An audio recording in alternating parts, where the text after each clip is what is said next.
And we're back. Hello and welcome to the Bourbon Bear and loyal guest here, Connor Murphy on the pod today. How we feeling post-draft, Murph? Good to be back. Excited for this year. Hopefully this one actually goes to YouTube, so cheers to that. No airs this time. But the Bears, a lot of news obviously this week coming about with the move to Arlington, which we'll get into. But what we really want to start though is the draft itself. Yeah. A lot of things happened. Congratulations, by the way, newly married Connor Murphy. Happened during his wedding, actually. But a lot of picks that we didn't see kind of coming. Like, everyone thought Loveland would go later, but still a very good tight end. Everyone thought Burden would be a first-round pick. But just taking away at a high level, in the first round specifically, what was the most shocking to you? I don't think Loveland was that shocking. I mean, everything's contextual, right? So I think the fact that all the tackles are gone, all the premier defensive players are gone, it seemed like a smoke and mirrors that we were going after Warren. So I actually wasn't too surprised that we went with Loveland. I think he's a stud. I think he's a good fit for the team. I think the more surprise was probably in our second round, but once again, I think it was contextual. Yeah. I think Burden being available at that spot, they just said, he's the best available. We don't need a running back that bad. Maybe we can get one later. Obviously, didn't come until the 7th round. But I think you're right. And when Banks went off the board to the Saints right before that, there's like, okay, we're not getting a primetime tackle. We're not going to get an edge we want. Let's just go with best player on our big board, and that had to be Loveland. And that seemed like the case the entire draft, too, right? It's like I think we made those trade backs because the pair of Ohio State running backs weren't there, and then later even Scatabo wasn't there. So I think we kind of realized throughout it that it wasn't going to fit up perfectly with best available and our need. Yeah. And we decided to make the move that we're going best available, and I think that turns out to be how teams win. And at the end of the day, you need a lot of players, you need a lot of depth chart. So, it sucks that we couldn't get the perfect left tackle or the perfect defensive end, but I like our picks. And you mentioned the trade back piece. I think that was a very smart move because, again, we just want to accrue as many picks as we can. We need depth on this team. That was like coming into the offseason, something that was addressed not only in free agency, but getting those more second-round picks, positions we need that depth at. And I think that kind of leads into it, though. With Burden being drafted, though, they made a big deal about getting Zacharias from Washington, saying he was going to be our kind of slot guy. Does that kind of just make his role in the team now null and void, though? I was a little confused when I saw that, though. I mean, I think it was opportunistic. So yeah. I feel like that was probably the plan until you have a first-round talent and follow you. A guy 2 years ago that was semi in the Heisman race fall to you in the 40th plus pick. And, we got rid of Keenan Allen, and Ben Johnson wants people to compete. So go out there and compete. The reason why Burden fell is a lot of character pieces. And when you take risks at that, it's good not to be completely reliant on them. And the news I want to say about Burden, too, was that, he wasn't drafted in the first round, went immediately to the training facility, was doing reps. Like, obviously, that might play into his attitude. But at least, he wants to be that guy, and he's got a chip on his shoulder now. And I think Ben Johnson, especially what he did in his offense with speedsters, using people in the slot, they compared him a lot to Deebo Samuel, which is a weapon you want as Ben Johnson. Whether that be jet sweeps, you put him in running back formation. If he can do that, and even at the rookie training camp, they said he had 70-yard touchdown, like, bomb. He's just that fast. Yeah. That's what I want to see on the Bears we've been missing for the past year, it feels like. Yeah, I mean, when you see the balance of weapons, and I'm sure we'll get into this later, like I mentioned, the running back didn't come to what we want it to be, but when you have the balance of Rome, DJ, Burden, plus our 2 tight ends, we all have went into last year and more so this year wanting to see Caleb blow out, right? And now it's kind of, you're undeniable with the amount of weapons he has, which I'd rather be in that spot where there's no questions about it. Yep. So now he can truly ball out. And you know what? If we give up a couple extra points on defense, it is what it is. It is what it is. I agree with that 100%. Because I'm going to get to Caleb in a second, but I want to just kind of go through the whole draft. The one pick that everyone kind of complained that the Bears made a huge mistake was at 132 with Hippolyte. Yeah. Again, 4th rounders typically don't even last in the NFL. It's not like, not first rounder, second rounder you botch, or a 3rd rounder. I think he's going to play safety. We don't have that 3rd linebacker, and I think they can get creative with how they use him, but a lot of the experts are saying with his speed and his size, that would be an insane strong safety to have. And if he could learn that, I'd be really curious. Yeah, it's an interesting point because I think you're spot on that Dennis Allen's scheme actually probably calls for an extra safety rather than an extra linebacker. I thought we would go more of the kind of smaller safety route with our entire defensive backfield, that we could bring one of those guys in because you've got Zay now coming on the team, and then you've got some other safeties that didn't really get the play time that can be a mix of like slot nickel or something like that. But yeah, I mean, it's a 4th round pick. Yep. I think the only probably issue that people have with it is he was supposedly supposed to go later, so you think some you said can get him later. Undrafted too, yeah. But, as we've said, a lot of times it's like you bring Ben Johnson in, you bring Dennis Allen in.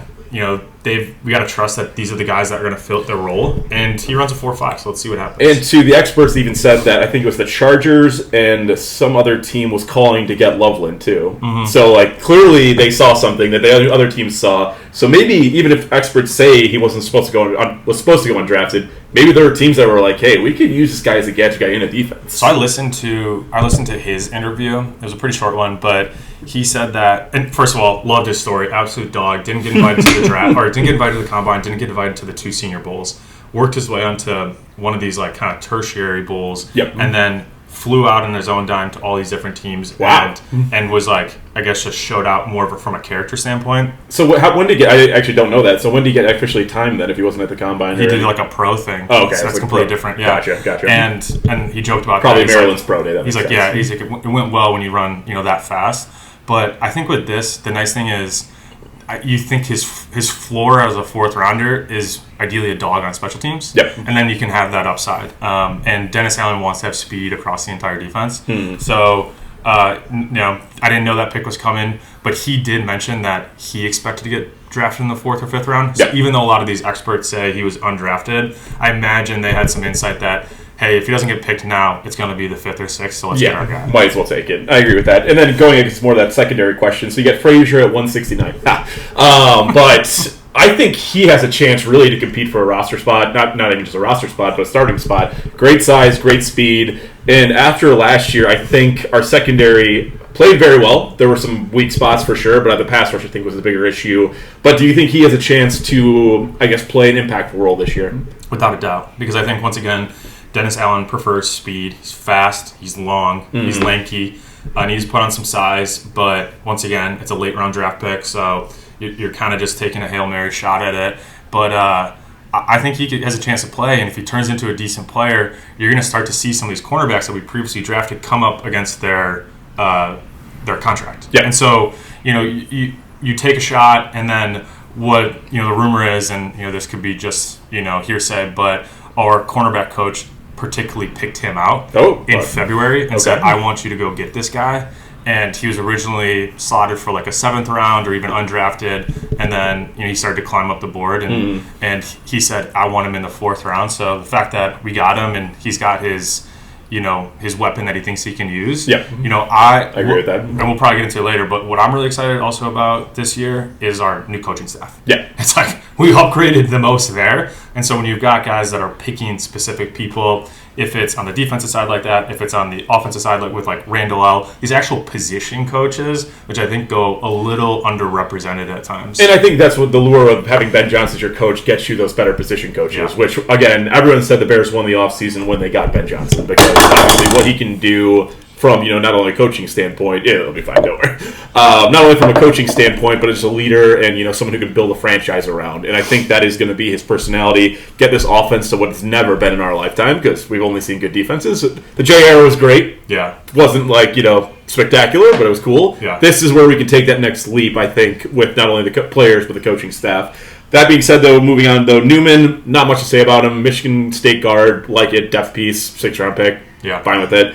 But then it's Monogamy? Is that right? Yeah. Monogamy. I thought I was going to mess that up. But, 7th-round running back, a lot of people did like him. They said if he wouldn't have gone drafted, he would have been picked up in the undrafted free agent pool right away. Mm-hmm. Depth, I think he could play a role here, but are we just giving up on Roshan, or is this just kind of you got to battle for it type thing? He's a 7th-round pick, so I don't think we're giving up on Roshan at all. We wanted a downhill runner. He is a downhill runner. He never fumbled at Rutgers, so you got a guy who protects the ball. And that's good in the goal line. I like that a lot. Yeah, and so is he going to be an impact player right away? Probably not. Once again, contextual. I think we would have taken. A running back at 1st, 2nd, 3rd, or 4th round if one of them were there. Or if, to your point earlier, everything kind of fell out it did, like Burden being available. Exactly. Exactly. So I think we made the trade backs where need to be. And do I think that we still have an open spot for running back available? Yes, but at the same time, people do get better when the entire offense get better. So when you have a better offense line, you have all these offensive weapons, and you have Ben Johnson at the helm. Can DeAndre Swift be a step better. And he wasn't horrible last year. Yeah, but we have eyeballs. He just doesn't break tackles, and he's kind of soft. Well, but he's too just patient in the backfield. Like to your point, we need a downhill runner because he wants to make that big play, even if that means taking a 1-yard loss 4 times before he can get it, and that kills drives. So I agree with you. We do need that downhill runner.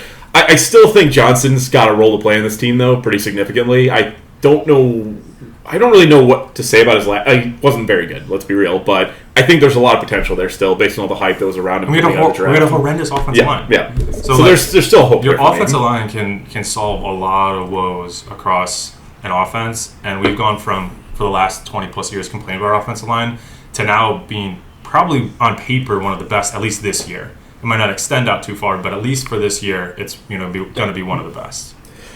Yeah, cat problem here. But going into the offensive line, I guess that's where we wanted to take the conversation post-draft. So that was one of the areas that they decided to improve significantly. Great free agent additions when you have, if we go through the list here, but Tooney, all-pro guard, Dahlman, Jackson. Jackson, let's talk about that briefly because I'm a little still confused by that. You're taking a guy that was on the Rams who didn't really play much last year, gave him a pretty decent contract for a right guard. What do you think overall about him? Because I'm a little skeptical still. It's a Ben Johnson decision, which it seems like in general there's a lot of pieces going through him, which is what we want, right? Yeah. I don't think we're all completely satisfied with Poles in his tenure, and frankly, he's supposed to be this offensive line guru. Mm-hmm. I mean, Kieran fucking blows. All of the signings last year were terrible. Yep. I think Davis was arguably one of the worst signings we ever had. So we've got Ben Johnson, kind of the whispering in the background. And for me, he was successful a couple years ago, and I think it could be pretty good. Did Ben coach Jackson, though? I think he did, okay. Yeah. I just want to make sure of that. But, okay, that's fair. But, again, right now I think you're going to have a really big, off-season news story going to be about the left tackle spot with Jones versus Ozzie. Yeah. Ozzie's build is insane to me. 6'8", 320. Yeah. Just a friggin' rock out there. Braxton coming off the ankle injury. Obviously, Snell not playing yet. He's probably going to be limited when he gets back. What do you think is going to play out here? Is Ozzie going to be primarily just like that swing tackle backup? And Karan, I'm not even going to try to pronounce the last name, he's still on the roster too, and they took him pretty high in the draft as well. So, what do you think this all breaks down to? Yeah, so Karan, I think, was a project last year. I think he was too high to draft as a project. And then when we saw him come in that left tackle that one game, that was horrendous. Yeah, it was terrible. So I'm not expecting things I haven't seen out of someone. Same with Ozzie. He's got huge size. From everything that I've read and heard from college players or college analysts was that he's got a kind of lower ceiling, like he's not going to be the elite left tackle, but he's got a pretty high floor.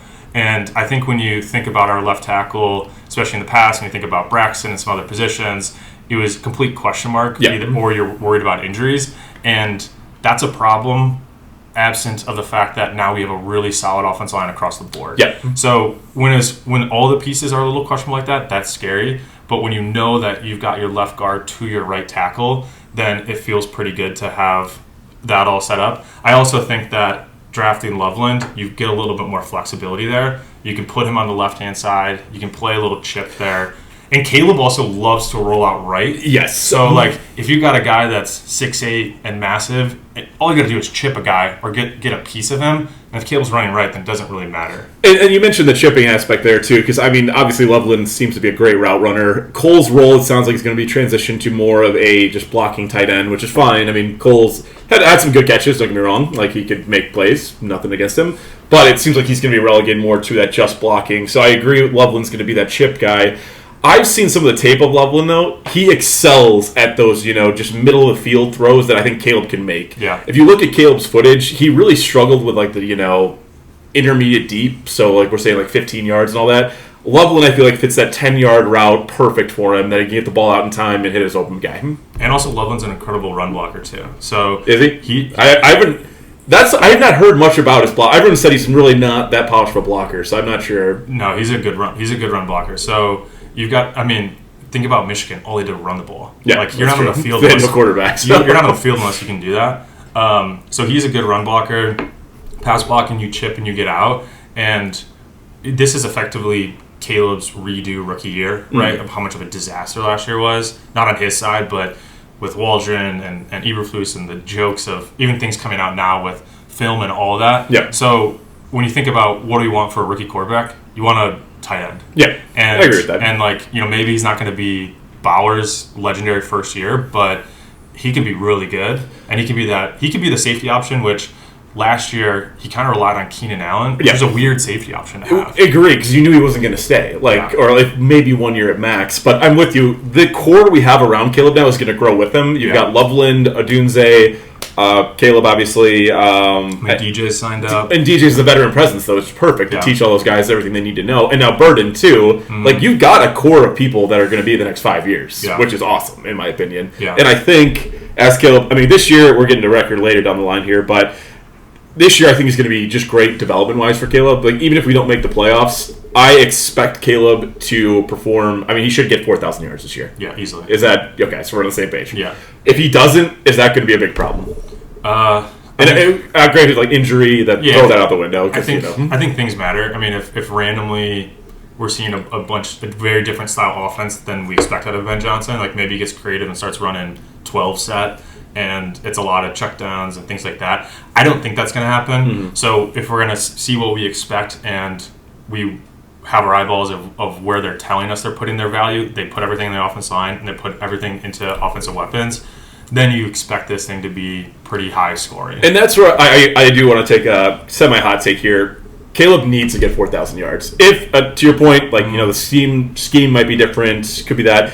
But he's going to have way more pressure on him, especially with this news story that came out that he didn't want to go to the Bears, which we'll get into later. But I want to address that news story. What? I want to address that. No, I know. We'll get into that one. Okay. But I'm just saying, if he doesn't get 4,000 yards this year, I think we're going to start. He doesn't want his name to be in the media of is Caleb the guy? Because this is the year where everything's lined up. You've got the best offensive coordinator / head coach for you. Yep. You've got the line improved. You've got probably one of the best receiving corps the Bears have ever had. Totally. Everything. There's no excuse. There's no excuse. So if he fails, that's going to be pretty eye-opening, in my opinion. Yeah, but let's also define what failure is, right? Yeah. I once again, I think it's a redo of a rookie season. So, if he I'll give you that. If he throws for 3,800 yards and 20 plus, or maybe even 30 touchdowns, it's is that failure? No. Yeah. So I think we'll be able to see with our eyeballs. I'm expecting big leaps from what it should have been last year, but when you hear stories about them not watching tape with him, when the wide receivers don't know what's going on, and we watched arguably one of the worst offensive line, which has a lot for Bears fans. And you take into account 68 sacks your rookie year, and we're talking from college to NFL where they're significantly bigger, bringing you down. And that's horrifying. And he avoided from PFF 50. I believe that. So I didn't know that stat, but that's crazy. So if he doesn't avoid those, you're at 120 sacks. You're at 7 or 8 sacks a game. That's breakout defensive games that he's facing every single game. So I think people look at Caleb sometimes in a vacuum for those things, and they're just dumb meathead Bears fans. Yeah. But this year will be the ultimate kind of evaluation of it. And I don't think it's binary. I don't think it's yes or no. I think he's a guy. I've been saying that for forever. Yeah. I think he's gonna have a huge year this year. Because he does have all the weapons. No, and I agree. I think it's fair to call it almost a redo of a rookie year. You've got a whole new coaching staff after your first year, which at this point, Ben Johnson, he's guaranteed at least 3 years, I'd say. Yeah. So, you've got that foundation built. I completely agree that, the offensive staff, the weapons he has, he can be great this year. And again, 68 sacks last year. Insane. That is I think that was by 12 the most sacks in the NFL, which is just so embarrassing, the line. But going out there and getting Tooney, Dahlman, Jackson, and having that core, it's just everything is in place for him. So I expect excellence. That's what I'm going to say. That's all I'm saying. I'm not going to give. And I was a little harsh on Caleb last year because I always thought he took held the ball too long.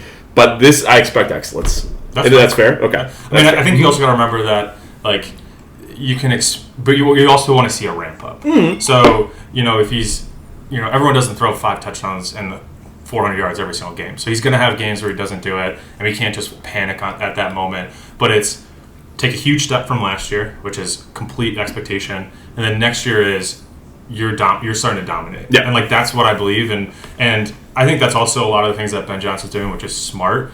Which would, to Paul's credit too, is we didn't hemorrhage this draft. We didn't make a Khalil Mack kind of move. Because at the end of the day, we're not trying to win the Super Bowl this year. It'd be nice. We're trying to win it in 3 years. We're trying to peak at the right time. And so the reports came out about Genty that the Bears were, trying very hard to trade up for it. I hated that. I thought that was the dumb. Thank you for agreeing. I thought we were going to get a fight in this one. No. I thought that would have been a terrible move for the long run of the franchise. Granted, he'll be an excellent back. Don't disagree with that. Yeah. You don't sacrifice for a running back. Yeah, those things aren't mutually exclusive. Yeah. I mean, you can, if he fell there, then fine. Oh, great. That's fine. I still thought we would go a different route, but it did fill a need, and we've seen Ben Johnson draft a running back and be successful with that, so we know that recipe. But trading up would have been an old Bears move, and to go get the shiny object. I do think with no plan around it. I do think the last 2 years we did a little bit have cookies for breakfast. If you think like first 2 rounds last year, first 2 rounds this year, you're taking your wide receivers and tight ends and quarterbacks. So that's got to pan out, but it's in line with our coach. Yeah. So it's like if you're gonna go for the offensive coach, you got the 1-1 quarterback. That's the guy. This is an offensive league. Then whatever, let's go for it. But not hemorrhaging the future by trading out. And I totally agree with you. And again, even trading back to get 2 more second rounders this year, or I guess theoretically it was only 1 more, but we had 2. Yeah, it was a weird order how it went. But again, you build depth that way. That's what you need to do as a team. Again, trust your coaching staff to develop these players. That's the route you got to go. So I'm with you that trading up for Genty would have been great if he fell, don't get me wrong, but we all knew it wasn't going to happen. Yeah. But that also goes into the bigger question of, what the Bears have to face this year. We are sitting at the second hardest schedule in the NFL. Yeah. After finishing 4th in division. Yeah, it's a little which is almost insane. Well, it's a little inflated because of the division, right? True. Because if you look at our road schedule actually isn't. Well, it's just tough because of who you're set to play. So we're set to play Green the Bay. NFC. We're set to play the NFC North. We're set to play the AFC North, and then NFC West. East. NFC East, which is like those are the 3 best divisions. Yeah. In it. So that's just they're gonna fall that way. I do think that we are on more of an uptrend than the rest of the NFC North. I have no offense, but you have to be on more because obviously we didn't even get 10 wins last year compared to everyone else. Of course. But I'm saying even like a higher delta than that, like not even just like they're staying flat. But I mean, this might be jumping to the hot take, but like I think we should win the North this year because that's take. I mean, Kevin O'Connell's a great coach, but if you're gonna talk shit about Caleb, then you got to talk shit about JJ McCarthy. Yep. I mean, the Lions were just gutted from everything. So let's see. And losing Ben Johnson, let's see how they can rebound from that too. Let's see what value, and we know what value a coach can do for you or an offensive coordinator as much of a Joe Carson was last year. And then Green Bay is like good old Shane Waldron. God, that was such a bad hire. I mean, everyone keeps talking about Love, and it's like the guy's. Is he like fucking 35 now? How long is he in the league? Like, when is he gonna have this quote unquote breakout year? So he's not a bad quarterback, but. I mean, everyone obviously loves their offseason all the time, but I think we made such a significant change that I could easily see us winning the North. So I think actually I'm going to use this moving forward. What you just said, like it's kind of a redo rookie season for Caleb Williams. It's also technically a redo rookie season for JJ McCarthy. If you think about it, and they're going head to head week 1 of Monday Night Football. Yeah, that's kind of almost poetic there. So it's like the actual true battle of that draft class. Like that a lot. Actually thinking about it, but I'm with you. I think the Bears. I mean, obviously they'll improve. We'll get into record prediction when we end the pod, but I agree with you that they're going to make the biggest jump in terms of win total. Yeah. I still don't think they're in a place to win the NFC. I think they're going to be way more competitive in it.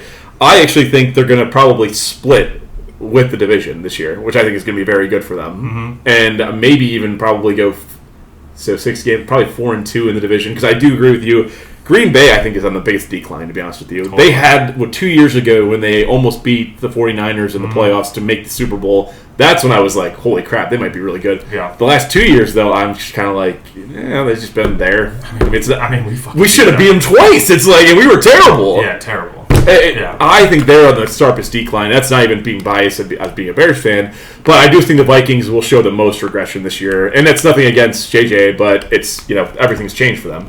You had a JJ's not that good, crazy year with Sam Darnold that no one really predicted. Defense got a little bit worse, and then I just don't see them sustaining that success. No chance. So I'm with you. I just don't know if this is the year they win, but I think in 2 years they have to be winning it. But I regress.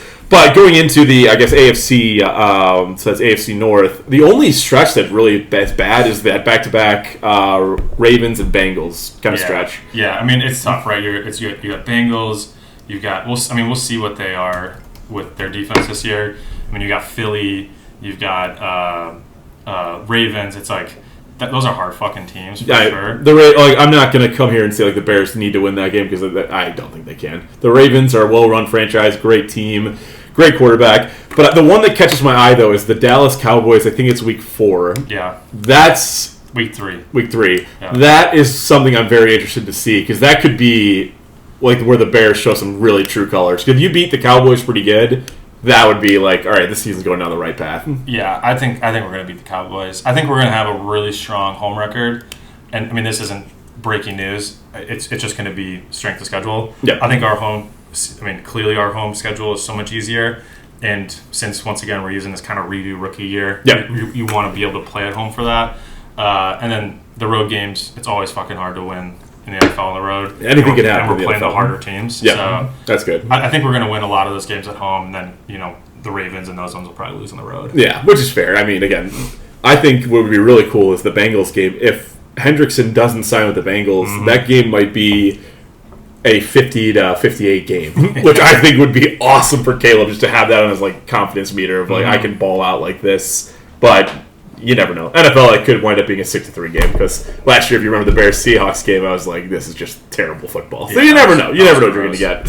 But that being said, so we covered kind of the offensive line here, but going into the defense, a lot of things have changed, especially on that front. Grady, I think, was a great sign to have that veteran, presence on the D-line. I think he's going to fill that hole well. Billings, I think, will be back by the start of the season with his injury. I'm not sure, anything can happen there. But then we get to edge, and signing Deo, I thought was a weird move, especially now that Hendrickson didn't sign, because you really could have used that cap to maybe make a trade for him. Right. But now we're kind of in this boat of we have, I think, $8 million left in free agency budget.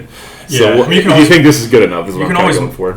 No. Yeah. It's not good enough to compete at a Super Bowl level. But, once again, I think the bar is competing for the NFC North and going to the playoffs. My dream draft scenario was we traded that 10 back to the Bengals to 17. And then we got Omarion Hampton at 17 and Trey Hendrickson, and then we gave him like an extra pick or 2. That would have been cool. That's what my dream scenario is. I was team Trey back too, so I actually didn't even think of that one. That's a good idea. Yeah, so obviously that cocked up in the lab. That's like perfect for us. So it probably wasn't even available. Yep. With that said, there's some other older defensive ends out there, either on. Well, they're saying Clowney might be a prime target now at $10 million a year, but then you'd have to make some cuts. But I don't think you need to make some cuts though. I don't know. We got enough guys who can restructure their contracts. So. I know. Yeah, you could figure it out. You could extend Tooney and restructure that contract. Yeah. You could extend Jackson. So there's a lot that you can do there. I don't know. It seems like Dennis Allen likes these smaller defensive linemen, and once again, it's in the vein of just speed. So it's going to be the weak spot of it. But at the end of the day, we care about Caleb's improvement, and after the shithole type of experience it was last year, you have to make trade-offs. And if the trade-off was we're going to have a kind of a dog shit defensive line, but we're just lock solid on offense, I'd rather be that. Well, and the reason I bring up Deo is that I think Austin Booker still has a role on this team. I think it's a competition now. No, not even competition. I think he's got the potential. They were saying if he didn't declare for the draft, he would have been a first rounder this year if he got another year in college. Yeah. I want to see that spark this year out of him because I have a lot of faith that he could be the guy. What are you doing, buddy? Oh, buddy. Oh, buddy. Geyer. Eat the cat. Eat the cat. But no, I think he's got a very good role to play on this team, and I still think once he develops, he's going to be a stud. I agree. I mean, we saw the spark plug out of him on those kind of third and longs. There weren't that many third and longs on the other side. So I'm excited to see a lot of these players. Like a new energy. First time we've ever ditched the coaching staff in the middle of the season. Yeah. And we've talked about which needed to be done, though. And you called it, even when we were 4-2, you called it. You were like, I don't want to repeat what you said, but some harsh words for Eberflus. But you were right. Yeah. You were 100% right. I thought it was a little too early to do it, but if they did it then, maybe something would have gone different. I don't know. But and it's sad. It's like the classic Bears fashion. Like, we couldn't have done this before to have Ben Johnson with Caleb on a rookie year, but it's the redo rookie year, which is why I want to get back to all of this book and everything coming out and the things that were said about him, because no fucking shit. I would be pissed about going to the Bears if you're Caleb Williams or his dad, right? It's I completely agree. A place where it's a quarterback graveyard. Your coach is a joke, which is we're getting too far because that's the next topic though. But I'm staying on the defense for one more second though. So we talked about obviously defensive line now, linebacking core. The one thing I wanted to bring up, I think T.J. Edwards, great signing, going to be a great Bear. He's almost like that Lance Briggs build where he's just so reliable. Like doesn't get all the media attention, but people that watch the games know he's good. Yeah. Tremaine Edmonds though, cut candidate. Hot take or no? No, I don't think so. I think I agree with you. Is what I'm saying. Yeah. I don't know if he has the speed to play. Completely agree. He's huge, but yeah, you need to be fast in this NFL. You need to be fast, and especially with Dennis Allen's defense, I could see him being cycled out in a year or two, kind of quietly. This I think is his last year as a Bear. Yeah. That's my hot take. Yeah, if it's not a hot take, I've got a hotter one, so let's get. Yeah, keep warming him up because I think a lot of the defense will be cycled out. I like where the Bears went with this, and I don't want to go off the defense, but I think they're connected. Is that it was? Do you want to end up getting get to a B as an offense and a B as a defense? They decided, let's get to an A+ as an offense, and we'll just rattle around as a C or B- as a defense. Maybe it's better than that, maybe not. I think B- would be generous. I think you see exactly. But my point is like they decided that like we're playing for 3 years from now, and we're just gonna make the offense rock solid, which I like that approach. And what that means though is the byproduct of that will be some of these defensive players are going to be kind of on an island, and they might even look worse than they maybe even are. Or we're just going to cycle them out, and Dennis Allen will get who he wants to get. And I think linebacker is a spot that actually in the draft next year you could easily address. Yeah. Like even if the Bears have a good season, you're still like 20, you can get probably the best available linebacker in that spot, unless someone's obviously a complete stud and go for Heisman or something. But so we got the linebackers covered. So going in the secondary though, that's the rock of this defense in my mind. Totally. And I think this is probably, if you had to give the secondary itself a grade, I'd give them an A, because I give the defensive line a C and the linebacking core were a C. So can't run the team here, but they can have such potential with this group. Yeah. And I think Byard, hopefully he's got 2 years left in him. Yeah. And then next year you draft a safety in the second round. Well, this is the core unit that I think, to your point, they can bring a safety down and play a package where instead of having that extra linebacker, they essentially just have an extra safety. Well, he's fast enough to run. Brisker. Hippolyte, yeah. He's fast enough to run with any tight end, too, though. Yeah, but the thing is, even if Hippolyte doesn't turn out, I think you can play Byard, Jalen Johnson, Tyler Stevenson, Brisker. You can play all these guys together. Well, Stevenson, I know, obviously, we were at... Oh, my God, I don't want to bring it up. We were at the friggin' Washington game when he friggin' taunted. Gave a bad rep, but outside of that, he still had a pretty good season. He had a great season. And once again, I'm putting that... It's not completely off him, but I think that's a manifestation of the coaching staff. True. No control over your players. No control over players. Especially because you could have used a fucking timeout there, but we're not going to get into that because we were there. We're scarred. We hurt. The Beast Tour cannot win a game, apparently. It was just not possible, but I think that was a growing up moment because he did play well the rest of the season, and you put tremendous stress in that secondary without a pass rush. Right. There were times that quarterbacks were there for 10 seconds and nothing would happen, and Sweat can't be the only guy doing it, and I know he didn't have statistically a good year, but if you watch the tape, played well. When you're getting double teamed, exactly. What are you going to do? And if no one can fill that void when you have a double team, and we didn't even talk about this, but so Turner at 62 is the one I intentionally avoided to kind of fill that void.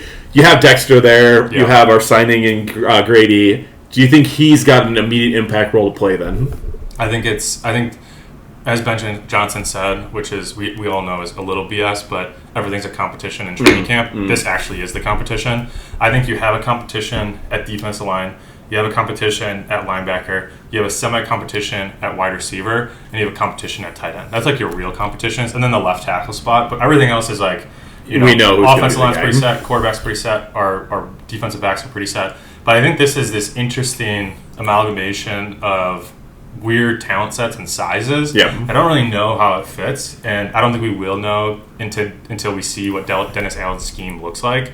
But I'm pretty excited to see what turns out. So the one I'll say, Dominic Robinson, I don't think he makes the roster. Probably not. Pickens, I think this is like his wake-up call. So you're not making the team. Right. He's made no impact. Right. You haven't heard his name in any of the boxes. So it's like, I think that's what exactly he's trying to do. It's like, all right, these people that are on the team and think they're safe, you're not safe. Mm-hmm. And I think that's why he's saying it. We know the core positions that are going to be the positions. Yeah. DJ Moore's not going to get benched or cut. Like, let's be real. Right. But to your point, those depth spots, oh yeah, that's a wake-up call, or else you're done. Mm-hmm. And I love that for a head coach to just come out bluntly and say it. Mm-hmm. Totally. And that's your opportunity to set the culture.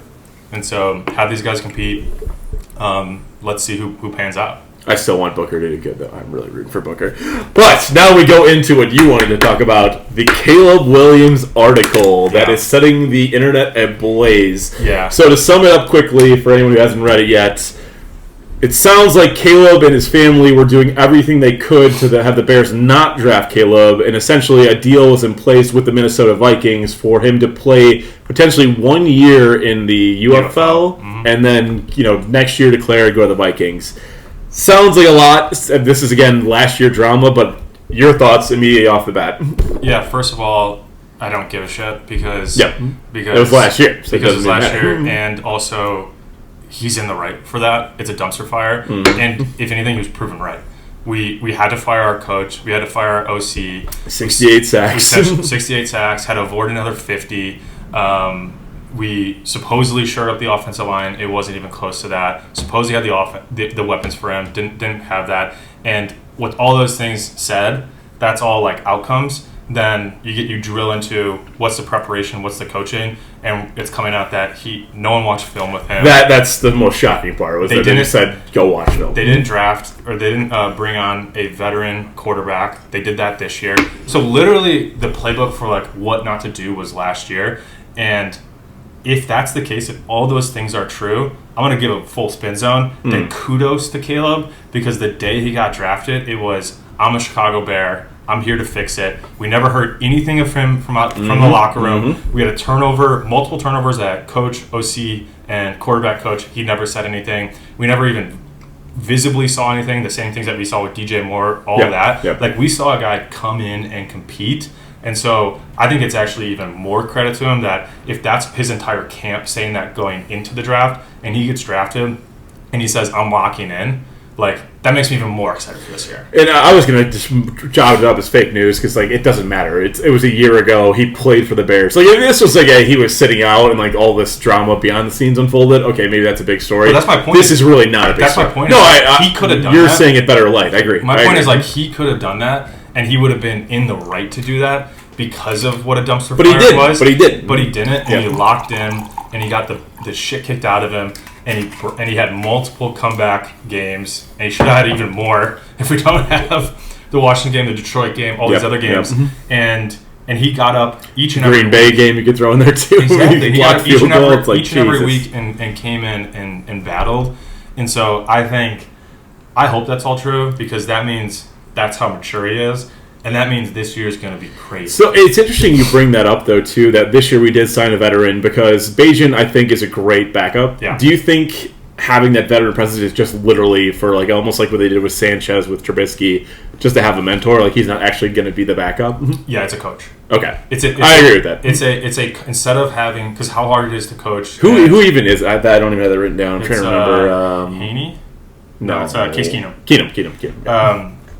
When you have that older guy that clearly isn't competing, so you have no distraction on that point, but when you actually go fucking watch film and you do that as a quarterback unit on Monday, on Tuesday, on Wednesday, which you're supposed to do every single time, and you go with your quarterback coach, you also have that veteran who's played in the league saying, oh, actually take a peek at that, do that. And we all know it's like there's one thing to have a coach tell you something and then some have an older guy say it. Yep. They say it a different way, or they're just closer to you, where maybe Ben Johnson is working with the wide receivers at a point in time, and Case goes, he's not going to have all your time. This is what you do this. So a guy that's clearly there to essentially just be another mentor and a coach is a perfect thing. And once again, we didn't have that last year. And that's the weirdest thing is we didn't, because I still think there's a lot of value in Bajan. I think he is a good backup to come in and actually play.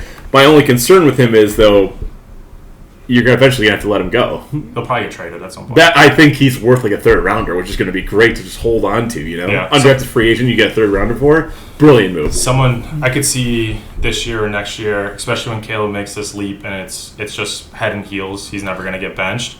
That someone comes in, they get hurt, and they go, "Hey, what do you want? We'll give you a prize pick." And I agree with that 100%, but I still think it's worth having him as a backup for you have the to. interim. It's a two-quarterback league exactly. as it goes forward. So. And I think even if Caleb hits an ankle injury, has to miss a week, fantastic trust in him. But I'm with you. I think having that veteran makes way more sense. Didn't do it last year, and I think that just goes to show, no offense, but Poles also, he's kind of running on a short leash in my mind right now. We brought him up once, I think. I've always been He, when he made the trade to get DJ Moore, the extra picks, and we got Caleb out of it. You got to give him that, though. Give him that. I'm done giving him that. No, you give him that, but you say everything since then has been shit. And you also, that I just, you can't evaluate someone on one lucky decision, one thing. It's like if a player comes down and hits 1 3-pointer, it's like, well, you remember that 1 3-pointer? That's that doesn't matter because what's next, and also what's the evaluation of all of it? No, the one, and I agree with luck because if you think about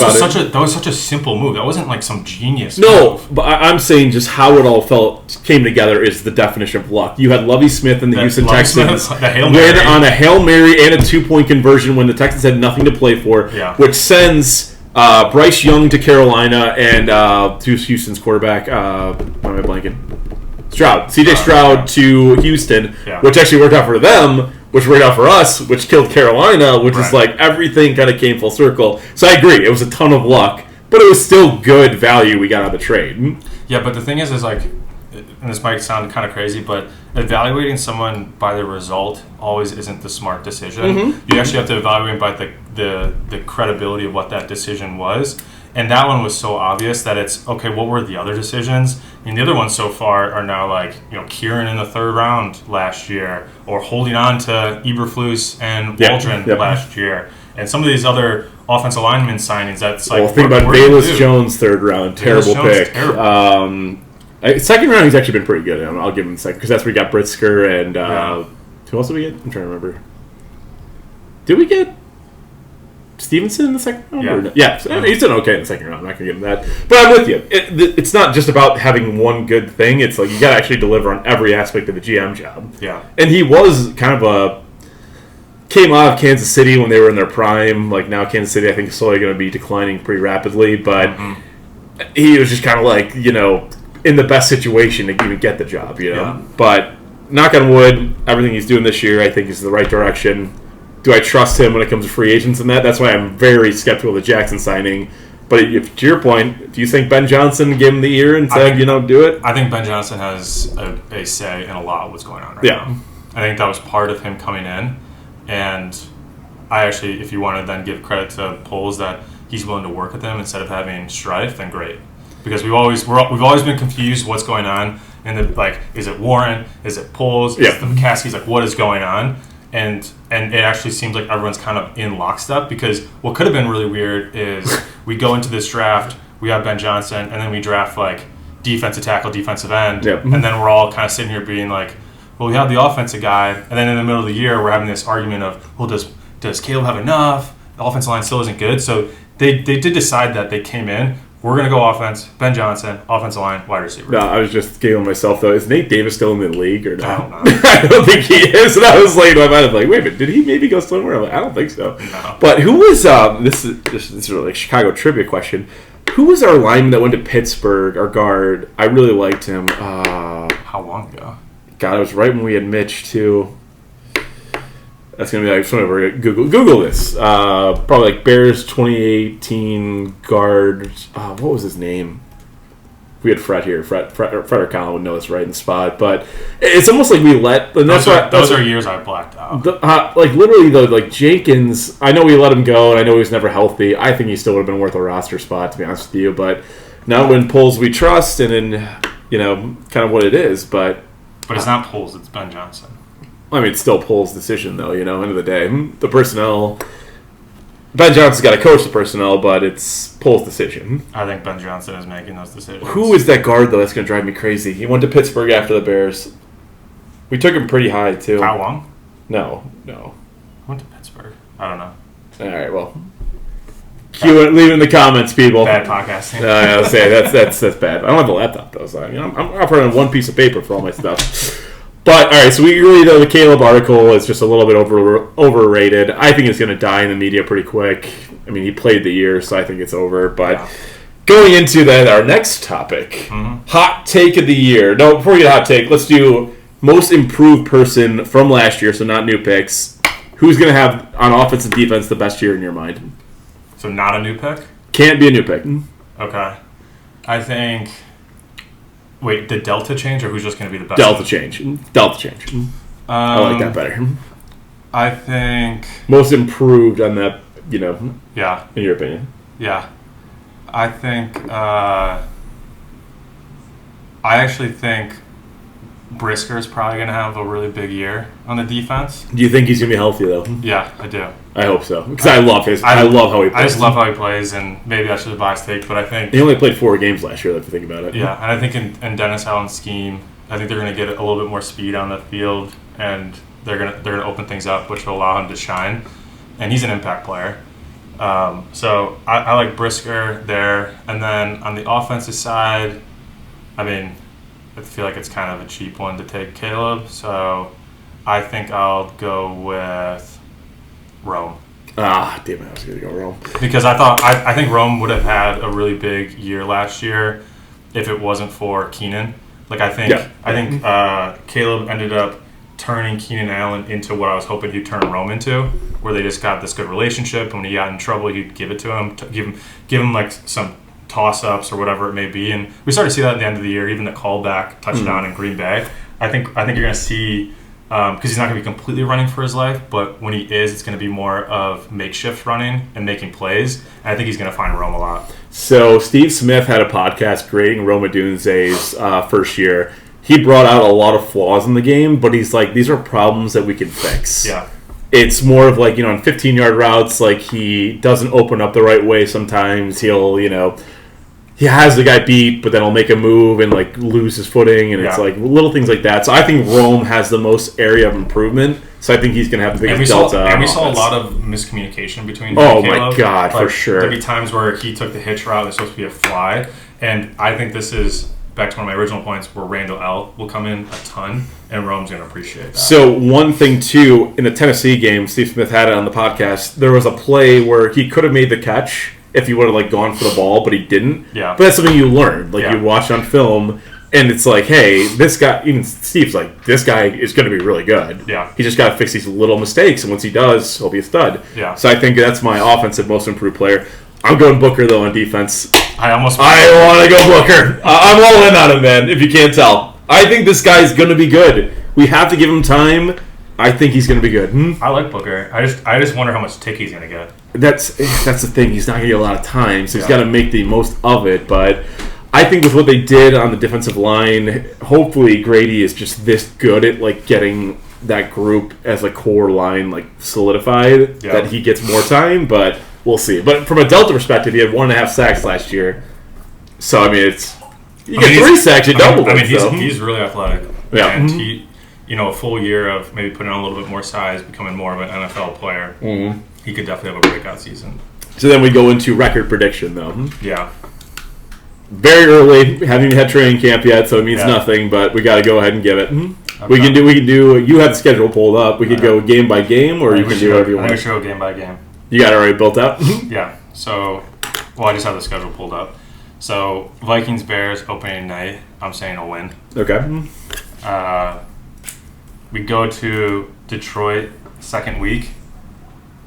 The kickoff of the Ben Johnson return tour. I'm gonna say win. Wow. Mm-hmm. All right. I think that's a statement game. That is gonna be really hard. That when you win that, I think it's gonna be great.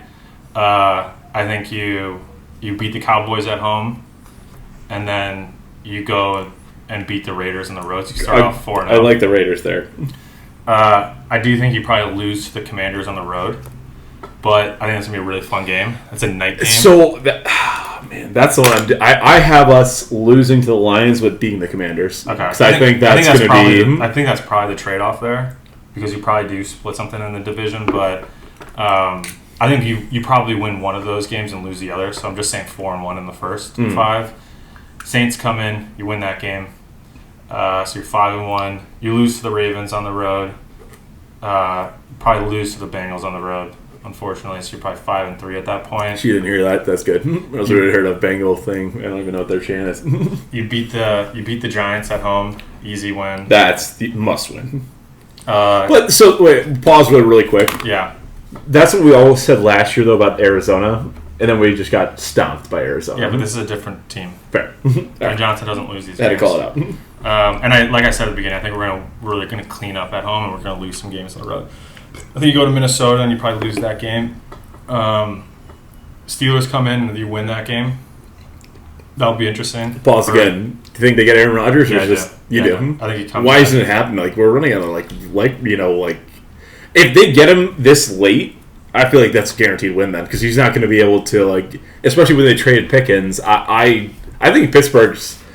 This is where early hot take. Mike Tomlin does not have a winning record. Ooh, I kind of like that. I think so. The AFC North is really good. Yeah, and you don't have a quarterback. And they don't have a quarterback. And I just think they're going to get Rodgers, so I just. But if you don't give Rodgers enough time or he gets hurt again, they have no one. Yeah, if he gets hurt again, for sure. But I think he comes in and plays. Regardless, I think we beat them. I think we go on the road to Philly and lose that game. We go on the road to the Packers and lose that game on the road. I have that as a win. We beat the Browns at home. Yep. We beat the Packers at home. I think we go and beat the Niners on the road, and then we beat the Lions at home. Can we pause at the Niners one? Yeah. Brock Purdy's extension Stinks. I think that's insanity. Brock Poopy. Oh my God, he's terrible. They are not going to be able to afford any of their weapons anymore. They're screwed. The whole point of that team, I can't believe it. The whole point of that team was you have a mid quarterback with a ton of weapons, and now you have an expensive mid quarterback. Insane. And you lost Debo, and Debo, don't get me wrong, he's getting old, so it's fine. It's insane. Ayuk coming off an ACL. Kittle's the man, but I mean, can't do everything. No, that team's terrible. So, and Juwan Jennings, I think, is their third, who actually is pretty good. Given, I think he's a little older, but he's still very solid as a wide receiver. But that was the dumbest thing I've ever seen in my life for them extending him. So I think we win 11 games. I have us at 9-8, and we win the North. And we win the North. Yeah, I love your optimism. I love it.